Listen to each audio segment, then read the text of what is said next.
frankly, I thought there would come a time when President Obama will renege on what he conveys as support for Israel. It comes a little earlier than I thought it would. Mm-hmm. And he said that he believed the nomination would embolden the Islamists, would be damaging to the U.S.-Israel relationship, will encourage the Iranian program, and will encourage the jihadists.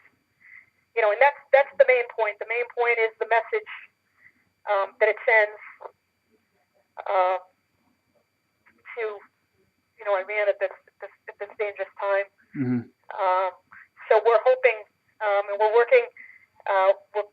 We're calling, making calls, writing letters, trying to appear at the offices, and we hope that your listeners will make appeals to their Senate. How do we find you, Susan? How can people find you? Points of the issue.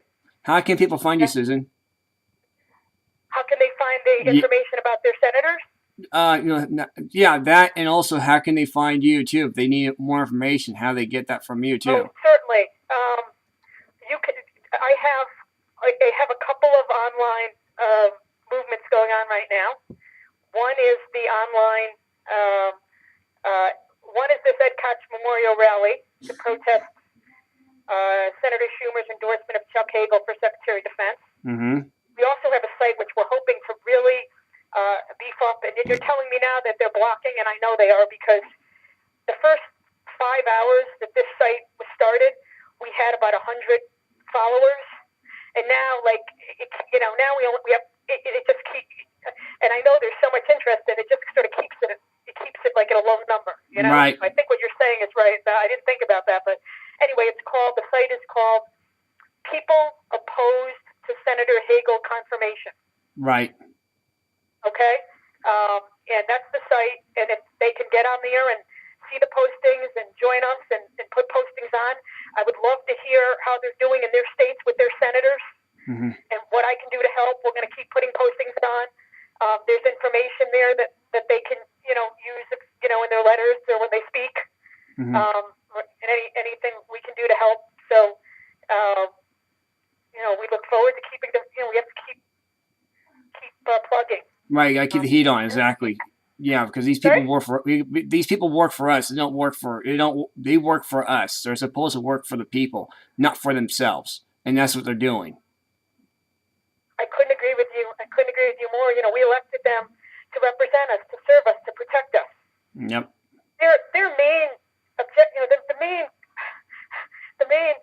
objective of the federal government, the main purpose was to protect us, to defend us. That's right. That's what they're supposed to be doing. That's their main job. Yep. So I couldn't agree with you more on that, and I want everyone to stay enthusiastic about this, because it's not over until the fat lady sings, and right. rumor has it she's losing some weight. So I hope we can. And anybody can feel free also to write to me, and it's Susan Kone, Kone. I'm on Facebook now. Now, what Facebook has been doing, and it's interesting what you're saying about Facebook, right? Because they've been asking, because they send block messages and they send warnings. Right. And they've been asking people whether you know this person outside of Facebook. Right. Because now all of a sudden, I guess, big surprise, big shocker, they must have some new rules that you can't be friends with people if you don't know them, because they're trying, I think, to find ways to perhaps rules to sort of justify what you're saying is going on. I'm trying to put it all together now. Right. So thank you for that, Mark. You're welcome. Mark, do you know, you speak with people all the time, and this happens a lot. Yep. Is there any other light you can shed on how to avert this, or how to deal with this, or how we can get over this little hurdle?